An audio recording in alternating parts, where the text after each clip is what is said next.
saying Boko Haram killings is only affecting the Christians in Nigeria. The presidency has replied. Now check your screen. It's also right there on your screen. And I must give you one information that is coming from Kwara State. Today, Monday, 29th of September 2025. Now listen to me. By Wednesday, October 1, Nigeria will be 65 years as an independent entity. But this is the question. Are we truly an independent nation? I would like to know what you are thinking about this. Ask yourself this question. Are we truly an independent Nigeria? Have we gotten our independence truly? And is this the Nigeria of Nnamdi Azikiwe, Ziko Africa, Tafawa Balewa, Ahmadu Bello, Obafemi Awolowo, and many of them who fought for our independence? Is this the Nigeria of their dream? Is this what they envisage that will happen to Nigeria? 65 years on Wednesday, October 1, but today, Monday, September 2025. So let me give you what's currently happening. Right on your screen, you are seeing the fact that Nigerian government is saying the Boko Haram killings is not affecting only the Christians in Nigeria. It is affecting other religion. I've always said Nigeria is a secular state. How secular it is remains to be seen, because you are seeing the fact that in the north in tomorrow there is Isba police. Now I'm going many places today, so stay here. I'll be giving you many informations today. There is Isba police in the north, or you call them morality police or religious police. Is there religious police in the southern Nigeria? Listen, let's start from here. If you are watching for the first time, kindly subscribe to this YouTube channel, on notifications, drop your comments, click the like button, and also share this video. As you are watching, kindly like and share and drop your comments. It takes you nothing. Kindly like, kindly share, kindly drop your comments. Shall we begin? Monday, 29th of September 2025. Now, yesterday in Kwara State, vigilantes, more than 10 were killed. Also right on your screen. More than 10 innocent, they were killed in Kwara State. Listen, Kwara State is always a very peaceful place. Kwara State is a very peaceful place, and everybody does their business in a secure environment. This is the question. How did Kwara State, that was peaceful over the year, just suddenly have the influx of the bandits? How? I'll be taking you on Buhari, on Shegumi. Sit back and relax. Listen to me. What Tinubu said is very right. Is the C-in-C, Commander-in-Chief of the Armed Forces in Nigeria. The Boko Haram, are they killing only Christians? No. They are also killing Muslims. But this, now let me go back to the hypocrisy of the northern Nigeria. I'll be giving you many information today. The fact that when Boko Haram started, the northern elites, they kept quiet. I would like to see you drop your comments. Even Tinubu is not innocent on this, for the fact that he should have worked with good luck, Ebe Jonathan, while he was in power. But instead, they play politics with it. I saw many information. If you cannot perform, resign. That is what they told Jonathan while he was in office. All of them should have worked with him while he was alive. They should have worked, because I've always said, you don't play politics with insecurity. No. You can play with anything. The issue of insecurity is a national issue. All hands must be on deck to make sure that there is security and stability of Nigeria. But they played. Okay, look at Ejika while he was a former chief of army staff in Nigeria. he was doing well. You saw how he was attacking the Boko Haram, the way he was striking them. Not until people came to Jonathan and say, you Jonathan, you are trying to revenge for the killings of your ancestors, your forefathers, during the Biafran Civil War. And I've always said, for the fact that the North knows that Jonathan is from the old Eastern region, because, listen very good, the Biafran Civil War really spoiled a lot of things. Between 1967 to 1970, really destroyed a lot of things. The politics of a region, you say South-South, that was when the problem started. You start hearing, because it was the old Eastern region. Bayelsa was removed from Rivers State. Rivers, the old Eastern region, till today, they are now South-South. That's what like Wike. Wike will tell you, I am not an Igbo man. Wike always say it. Yes, on Wike. He always say, I'm not an Igbo man. Go and look at Ned Nwoko, what he said. He said, during the Civil War, they told his forefathers that he must deny being an Igbo so that they will not be killed. That man that is championing the cause of Anioma State, Ned Nwoko, is a senator now. He's representing Delta State in the Senate. Now listen, that hypocrisy, by dividing the regions, so the old Eastern region was balkanized, and a so-called, it's only Nigeria, yes, South-South. It was removed, the Nigeria part of Nigeria, from the eastern part of Nigeria. So the North knew. That's what I've always said. If you are a Calabar man from Akwa Ibom or from Cross River, if you are from Delta State, an average Yoruba man, an average Igbo man, an average Hausa man will say you are an Igbo man. It's a fact. If you're a Calabar man, if you are from Delta, you are from all those Bayelsa, they will tell you. Till today, some people say that Jonathan is an Igbo man. Aha. So I'm giving you this information here. Now, when they met Jonathan and said, you are taking revenge for the killings of your forefathers or your ancestors, Biafra Civil War, under pressure, Jonathan removed Ejirika. And that was how the Boko Haram started getting more power. And they first start to the fact about Chibok girls that was abducted. They were abducted by Boko Haram. Look at the Boko Haram today. Even all those things was to remove Jonathan. Because when they started, they were killing majorly Christians. Go and check 2009, when Boko Haram really started. They were killing majorly Christians. But now, the chicken had come home to roost. The table had turned. So they are killing everybody. So what Tinubu is saying to the federal government is right. Boko Haram are not just killing only Christians. They are now killing all Nigerians. But they started by killing majorly Christians in the northeastern part of Nigeria, places like Borno, like Adamawa State. Because these people, they have a considerable amount of Christians among their population. There are considerable amounts of Christians in the populations of Borno State, of Adamawa State. Now these are facts. So now the chicken had come home to roost. And listen, there is a very, very big problem even among the North themselves. There is a very, very big problem even among the Northern people themselves. Look at the bandits too, for example. Muhammadu Buhari pampered them.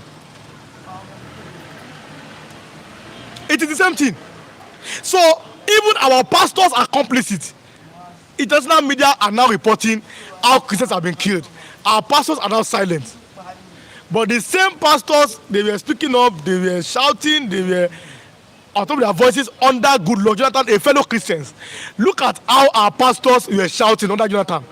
Look at them today. Even look at them under Buhari.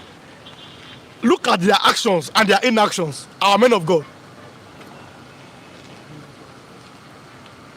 Look at the protests from the pastors under Jonathan. Why are they not protesting today? Look at a pastor said in eastern part of Nigeria, an Igbo man, he said, Buhari was the Messiah of Nigeria. That's it. Now, because I'm giving different angles to these things. When in 2021, September, they gave Buhari names of terrorist sponsors. You have been watching this program, you'll have seen. But don't be a comment as you are watching. Let me know what you are thinking. Like and share. You have seen, for example, how when they gave Buhari the names of Boko Haram sponsors in Nigeria, he had the names. 6 of them are Nigerians. 42 others are from different countries. Buhari did not even arrest one of them. As a city president,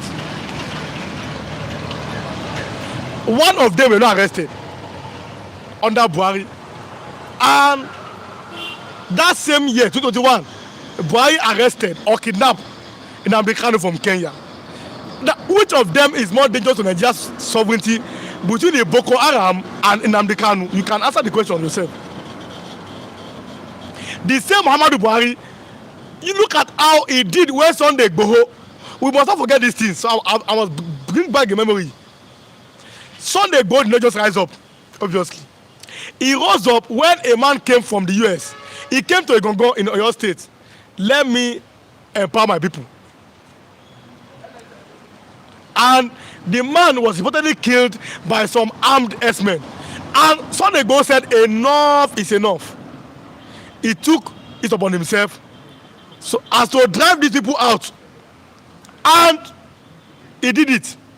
He drove them out. As for the government, he did that illegally because he was having weapons and everything. Now, they just came to his house. We saw the news. Tried to escape to Germany, Weimar Republic. He was arrested. Sunday Igboho spent some years in imprisonment. But today, bandits are negotiating with weapons around their neck in the northern part of Nigeria. Now, look at the angle. I'm giving different angles here. Former governor of Ondo State, the late Rotimi Akeredolu, what made him to spang up with anger to make sure that at least there is a regional security for the Yoruba people, which was codenamed Amotekun, was the fact that on a fateful Sunday in a church in Ondo State, people go serve their God for church. Oh yeah, why they kill them? Innocent people went to church to serve their living in a Catholic church in Ondo State, and the government came and destroyed them.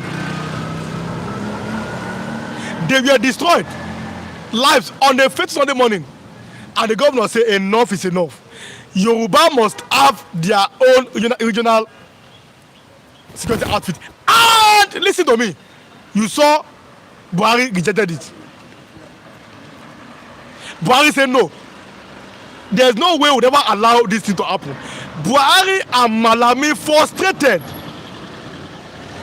the effort of late Rotimi Akeredolu, but he himself too said I no go agree.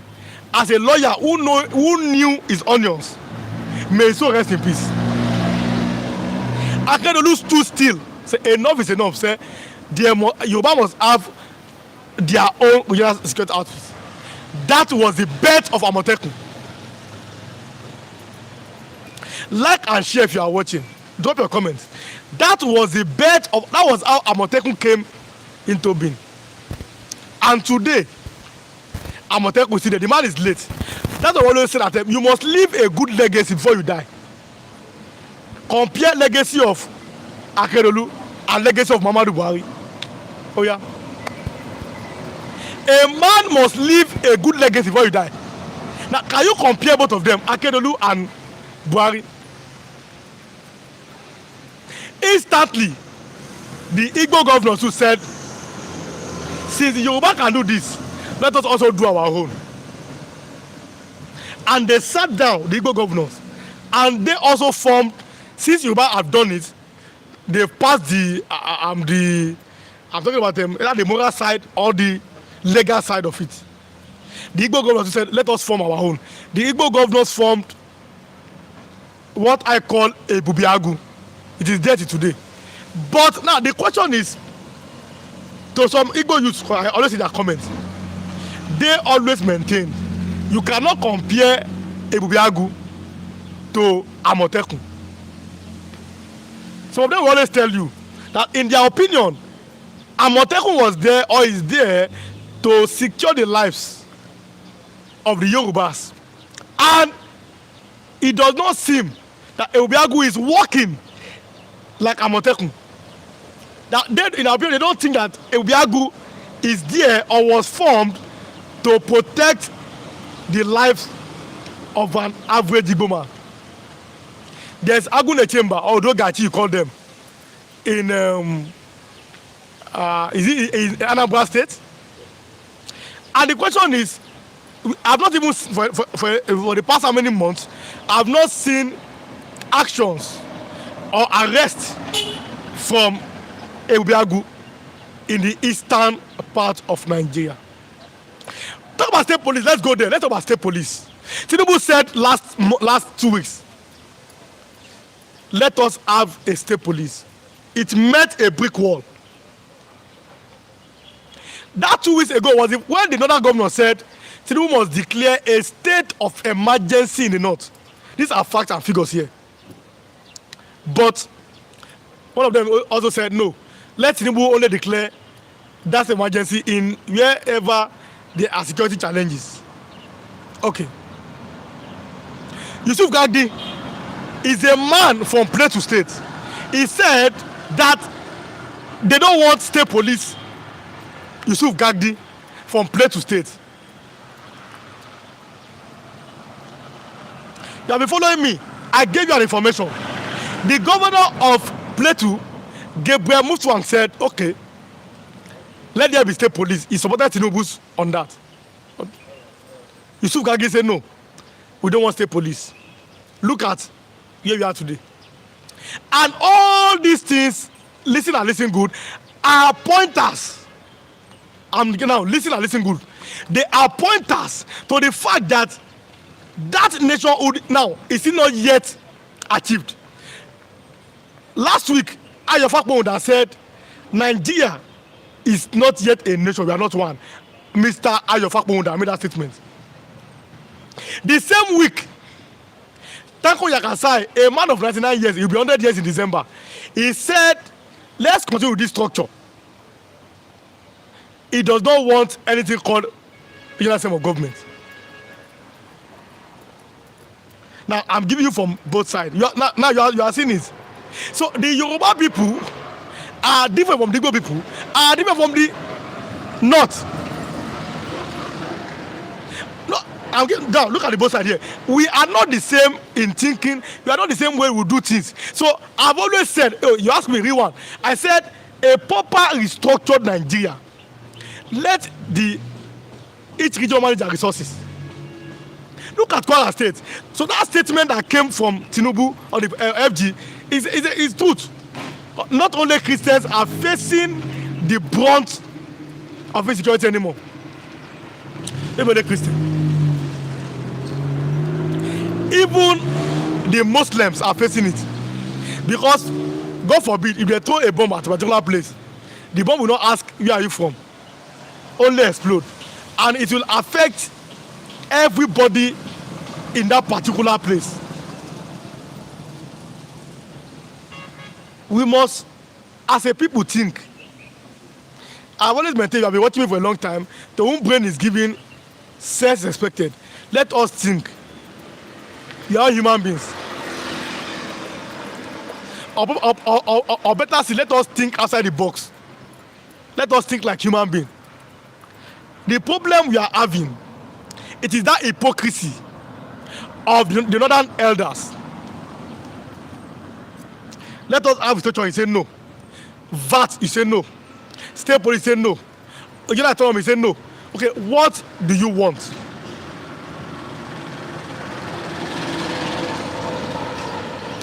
Very, very valid question. Or if you are watching me now, what do you think you not want? Okay, let me ask you. Let's have a discussion. If you are watching me now, you are live watching me. What do you think the North wants from the citizens of Nigeria? What do you think that they want? What do you think is the end goal? What do you think that they want? What do you think it is? It is their gain. What do you think? Now, I would like to know in the comment section, because we can't continue like this. I've always maintained, and like I said, I don't have apology over it. We can't continue like this. Nobody owns Nigeria. We are supposed to be a sovereign nation, which no tribe or ethnic group should lay claim that they are now bigger than another. So asking me the way forward this lovely morning, Monday. I don't know. I don't know, because I don't think there's way forward. The way forward is make everybody answer upon him. In what way? Let everybody manage their resources, because what keeps us together, that crude oil. If it was the north that owns it, will there still, ask yourself that question, if na not Nigeria get that crude oil, will there still be one Nigeria today? This is vital. So it's a lovely time.